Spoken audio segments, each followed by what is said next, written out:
tell me where the freak's at.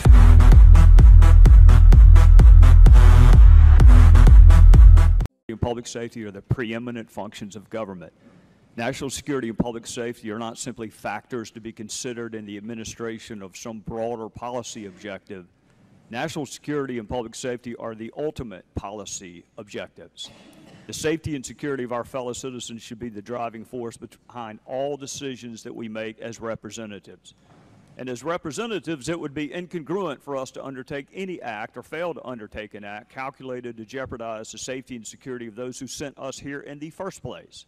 People do not employ us to represent them so we can take risk with their security.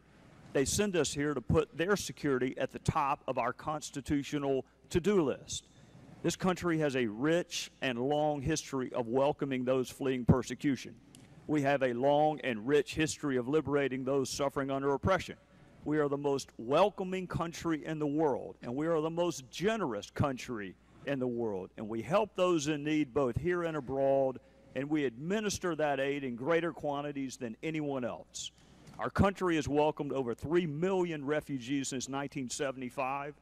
We consistently provide aid to those in need. We provide protection for those who cannot protect themselves, and we provide a defense for those who are defenseless. Regrettably, the world we find ourselves in is imperfect and seemingly becoming more imperfect. It is because we are free and secure and an orderly society rooted in public safety that we have the liberty of being generous to other people.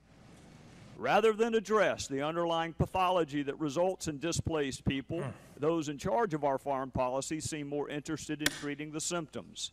There are refugees from the Middle East and Northern Africa because those regions are on fire and riddled with chaos, and our bright lines and policies of containment and smart power, or whatever we call it today, have failed.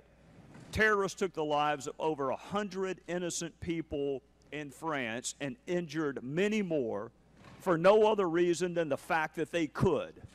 They killed 100 because they couldn't kill 1,000.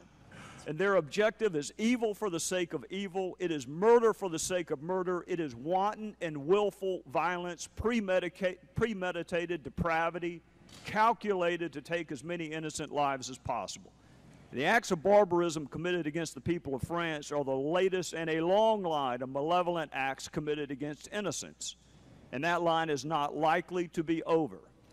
CIA Director Brennan said what happened in France was not a one-off event. We also know ISIS terrorists are intent on finding ways to attack America and our allies, including here. Director Brennan said ISIS has an external agenda they are determined to carry out. Another administration official said, I wouldn't put it past ISIS to infiltrate operatives among refugees, so that's a huge concern of ours. Those are not the words of some GOP presidential hopeful. Those are the words of our very own intelligence officials who serve this administration. The president has said he's too busy to debate the critical issue, and unfortunately what passes for debate in this political day and age is some absurd conclusion about widows and orphans. It is precisely that kind of hyper-partisan conclusion designed to cut off debate rather than discuss foreign policy that has united this country in only this one fact.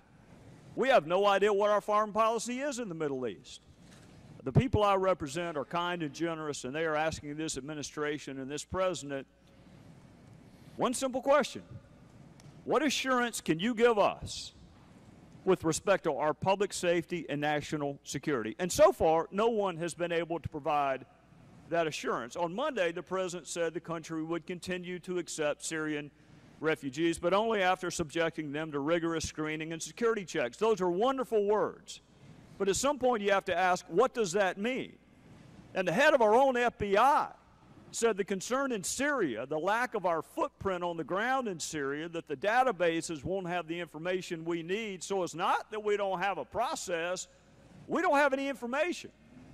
So you're talking about a country that's a failed state, that doesn't have any infrastructure. All the data sets, the police, the intel services you normally would go to and seek that information don't exist. That is not a Republican presidential hopeful. That is the head of the FBI. He also said we can only query against that which we've collected. And so if someone has never made a ripple in a pond in Syria, or I'll add any other place, in a way that would get their identity or their interest reflected in our database, we can query our database until the cows come home. But nothing will show up because there is no record on that person. Lastly, he said, I can't sit here and offer anybody an absolute assurance that there's no risk associated with this. So the question then becomes, what amount of risk is acceptable?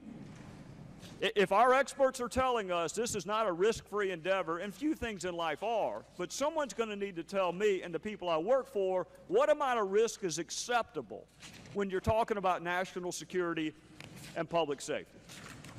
And I'll say this in conclusion. The president says we're scared of widows and orphans. With all due respect to him, what I'm really afraid of is a foreign policy that creates more widows and orphans. So where maybe he ought to start is a foreign policy in the Middle East, including Syria, where people can go back to their homelands, which is their preference, go back to their homelands. Maybe you ought to defeat that JV team that you thought you had contained. That would be the very best thing you could do to help people who aspire to a better life.